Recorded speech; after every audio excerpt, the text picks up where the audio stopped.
Doctor baby movements night బాగా తెలుస్తున్నాయి కానీ పొద్దున తెలియట్లేదు, పగలు తెలియట్లేదు అని చెప్పి చాలామంది అడుగుతున్నారు. ఎందుకు ఇలా జరుగుతుంది? బేబీ పగలు యాక్టివ్గా ఉండదా అంటే బేబీ యాక్టివ్గానే ఉంటుంది, కానీ మదర్ కంటిన్యూస్గా మూవ్ అవుతున్నప్పుడు బేబీకి ఆ జెగ్స్ వల్ల ఎక్కువ కదిలే అవకాశం ఉండదు ఆ మూమెంట్ వల్ల. సో బేబీ కొంచెం కామ్ అవుతుంది. అండ్ ఇంకొకటి ఏంటి అంటే మదర్ పనులలో ఉన్నప్పుడు బేబీ మూమెంట్స్ అంతా నోటీస్ చేయలేదు.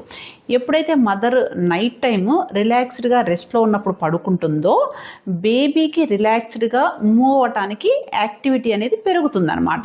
సో ఆ టైంలో బేబీ ఎక్కువ మూవ్ అవుతుంది. అండ్ ఫుడ్ తినేసి పడుకున్న తర్వాత మదర్కి ఎప్పుడైతే గ్లూకోజ్ లెవెల్స్ పెరుగుతాయో ఆటోమేటిక్గా బేబీకి కూడా గ్లూకోజ్ లెవెల్స్ పెరుగుతాయి. సో ఆ యాక్టివిటీ వల్ల బేబీ అనేది నైట్ టైంలో ఎక్కువ మూవ్ అవుతూ ఉంటుందన్నమాట.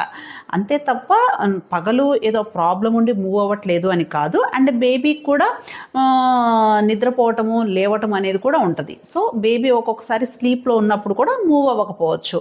అంతే తప్ప అదొక పెద్ద ప్రాబ్లం ఏం కాదు. కాకపోతే మీకు కంటిన్యూస్గా మూమెంట్స్ తెలియట్లేదు, మీరు రెస్ట్లో ఉన్నప్పుడు అబ్జర్వ్ చేసుకున్నా అంటే మాత్రం మీరు కన్సల్టేషన్ తీసుకోండి. ఓకేనా? Thank you.